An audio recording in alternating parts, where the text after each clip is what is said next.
নাহমাদুহু ওয়া নুসাল্লি আলা রাসূলিহিল কারীম আম্মা বা'দ। আসসালামু আলাইকুম ওয়া রাহমাতুল্লাহ। সম্মানিত প্রিয় ভাই ও বোনেরা, আজকে আমরা জানব সূরাতুল কাউসার আপনি যদি পরে বৃদ্ধা আঙ্গুলে ফু দিতে পারেন, যে কেউ আপনার বশে আসতে সে বাধ্য হবে ইনশাআল্লাহ। প্রিয় ভাই ও বোনেরা, এটা কিন্তু একটা পরীক্ষিত আমল, এটাই এখন আমরা জানতে চলছি। আর এই আমলটি আমরা জানব কোরআন ও হাদিসের আলোকে। সূরা কাউসার কেন নাজিল হলো, এর অর্থ কী এবং এই সূরাটি কখন নাজিল হয়েছিল, এই আলোচনাটি বুঝতে অবশ্যই আপনাকে শেষ পর্যন্ত মনোযোগ দিয়ে শুনতে হবে। চ্যানেলটি অবশ্যই সাবস্ক্রাইব করে ভিডিওটিতে একটি লাইক দিবেন, আমাদের পাশেই থাকবেন। আপনাকে অনেক ধন্যবাদ। সম্মানিত প্রিয় দর্শক, সূরা কাউসার দিয়ে কিভাবে আপনি বশ করবেন, সূরা কাউসার দিয়ে বশ, আগে আপনাকে কিছু ঘটনা বলি, তারপর বশ কিভাবে করবেন সেটা বলছি, অন্যথায় আপনি বুঝবেন না।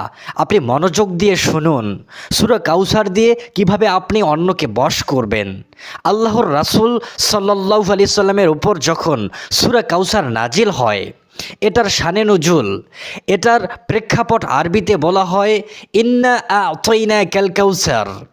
আল্লাহর রাসূল সাল্লাল্লাহু আলাইহি সাল্লামের উপর যখন এই সূরা নাজিল হয়, আল্লাহর পয়গম্বর এত খুশি হলেন যে তিনি অন্যান্য সূরাগুলো নাজিল হওয়ার সময় এত খুশি হন নাই। তো ইন্না আ'তাইনাকাল কাউসার ফাসাল্লি লিরাব্বিকা ওয়ানহার ইন্না শানিআকা হুয়াল আবতার। সম্মানিত ভাই ও বোনেরা, আল্লাহর রাসূলকে যখন সূরাতুল কাউসার দেওয়া হলো, আল্লাহর রাসূল খুবই খুশি হলেন। সেজন্য আল্লাহ তাআলা প্রশংসা আদায় করলেন। আল্লাহ রাব্বুল আলামিন আমাদেরকে জানালেন যে আমাদেরকে হাউজে কাউসার দান করা হয়েছে। এই হাউজে কাউসার থেকে লক্ষ কোটি মানুষ পানি পান করবে। কিয়ামতের ময়দানে যখন কঠিন মুহূর্ত আসবে, সূর্য আধা হাত মাথার উপরে, এই মুহূর্তে যারা খারাপ কাজ করেছে, অন্যায় করেছে, তাদের মগজগুলো টকবক করে গলে গলে একবারে মাটিতে পড়তে থাকবে। কেউ কেউ সাঁতার কাটতে থাকবে। এই কঠিন মুহূর্তে তারা আল্লাহর রাসূলের কাছ থেকে হাউজে কাউসারের পানি থেকে এক পেয়ালা পানি পান করবে। আর পানি পান করার পরে আর কখনো ওই ব্যক্তির পিপাসা লাগবে না। আর সেই ব্যক্তি আল্লাহর আরশের নিচে ছায়া পাবে। আর যে ব্যক্তি হাউজে কাউসারের পানি পান করবে, সে অবশ্যই জান্নাতে প্রবেশ করবে। হাসরের ময়দানে আল্লাহর রাসূলের কাছে থেকে হাউজে কাউসারের পানি পান করবে। এটাই হচ্ছে সেই হাউজে কাউসার।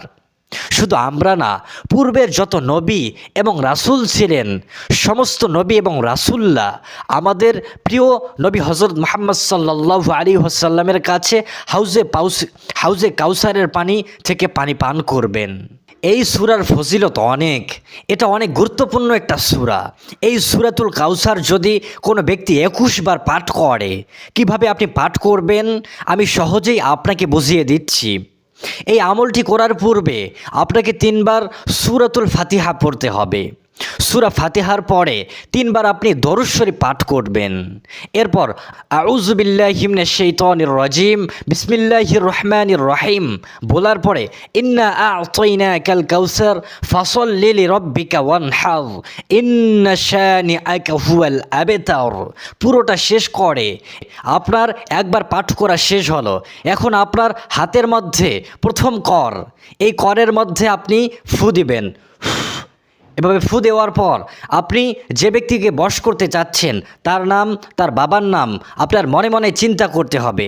একবার ফু দেওয়ার পর আপনি আপনার হাতকে এভাবে মুষ্টি করবেন, মুষ্টি করে ধরে রাখবেন। তারপর আবার আউযু বিল্লাহি মিনাশ শাইতানির রাজিম বিসমিল্লাহির রহমানির রহিম বলার পরে আবার আপনি সূরাতুল কাউসার পুরোটা শেষ করবেন। আবার দ্বিতীয়বার আপনি দ্বিতীয় করের মধ্যে ফু দিবেন। এভাবে ফু দেওয়ার পরে যাকে বশ করতে চাচ্ছেন তার এবং তার বাবার নাম মনে মনে চিন্তা করবেন। আবার আপনি হাতকে মুষ্টিবদ্ধ করে ফেলবেন। আবার আপনি প্রথমে নিয়মে, আবার তৃতীয়বার আপনি এভাবে ফু দিবেন। এভাবে আপনি 21 বার পাঠ করবেন। তো প্রিয় ভাই ও বন্ধুরা, এভাবে আপনি আমলটি 21 বার করতে থাকবেন। আর একটি বিষয় মনে রাখবেন, সূরা পড়ার সময় আপনি ভুল করবেন না। কেননা আপনি যদি কুরআন বাংলাতে উল্টাপাল্টা ভুল করেন, আল্লাহ রাব্বুল আলামিন আপনাকে সওয়াব দেওয়ার পরিবর্তে আপনার নামে উল্টা গুনাহ লিখে রাখবে। ঠিক তেমনই আপনি যদি আমল করার ক্ষেত্রে উল্টাপাল্টা কোনো আমল করেন, যদি আপনার আমলটি ভুল হয়ে থাকে, আপনার আমল নামায় পাপ লিপিবদ্ধ হবে। এজন্য আপনাদের কাছে অনুরোধ, আমলটি আপনি ঠিকভাবে আদায় করবেন। আপনি যদি আমলটি একবার দেখে না বুঝেন, তাহলে ভিডিওটি বারবার দেখে আমলটি বোঝার চেষ্টা করবেন। আর এই বিষয়টা, এই আমলটা বিভিন্ন আলেম ওলামা এভাবেই আমল করার পরামর্শ দিয়ে থাকেন। এই আমলটি যদি আপনি করে থাকেন, ইনশাআল্লাহ আল্লাহ রাব্বুল আলামিন আপনাকে অবশ্যই এর ফলাফল দিবেন। এই আমলের মাধ্যমে আসলে কার কার ফলাফল হতে পারে?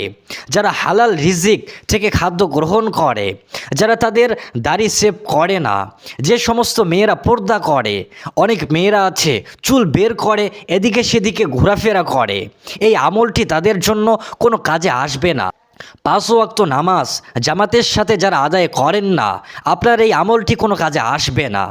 আবার কেউ কেউ আছে তারা হুজুরকে দোষ দেয়, তারা বলে আমার আমলটি করার পরও ফলাফল পাচ্ছি না। আসলে মূল সমস্যা হচ্ছে আপনার নিজের কাছে। আগে নিজেকে পরিবর্তন করুন। এক ডাক্তারের কাছে থেকে যেমন সব রোগী ভালো হয় না, সব আমল দিয়ে তো সব ফলাফল পাওয়া যাবে না। তো এই আমলটি করে দেখেন, ইনশাআল্লাহ আল্লাহর উপর ভরসা করে করবেন, আপনি ফলাফল পাবেন। আল্লাহ আপনাকে খুব দ্রুত ফলাফল দিবেন। আল্লাহ রাব্বুল আলামিন তার নেক বান্দাদের ঘর ও সংসার সমূহকে রহমত ও বারাকা দিয়ে পরিপূর্ণ করুন। আল্লাহ যাদের ঋণ আছে তাদের ঋণ পরিশোধের তৌফিক দান করুন। যাদের অভাব আছে তাদের জন্য রিজিক খুলে দিন। যাদের চাকরির প্রয়োজন তাদের জন্য চাকরির ব্যবস্থা করুন। যে ব্যক্তি দোয়া চেয়েছেন তার সমস্ত আশা পূর্ণ করুন। আল্লাহ রাব্বুল আলামিন আমাদের ঘরে, আমাদের সংসারে সোনার মক্কা ও মদিনার বরকত নাজিল করুন। আপনার বান্দাদের অজানা ব্যথা, কঠিন মুহূর্ত ও লুকানো কষ্টগুলো, দুঃখগুলো কবুল করুন। যে কেউ আমিন বলে আল্লাহ তা কবুল করুন এবং তাদের দোয়ায় বরকত দিন। যারা ধৈর্য সহ ভিডিওটি দেখছেন, আল্লাহ রাব্বুল আলামিন তাদের সকলকে সোনার মক্কা ও মদিনা সফরের তৌফিক দান করুন। আপনাদের মনের সব আশা ও কামনা পূর্ণ করুন। আজ এ পর্যন্তই। আল্লাহর ইচ্ছা হলে পরবর্তী ভিডিওতে আবার দেখা হবে। সেই পর্যন্ত সকলে ভালো থাকুন, সুস্থ থাকুন, নিরাপদে থাকুন। আসসালামু আলাইকুম ওয়া রাহমাতুল্লাহ।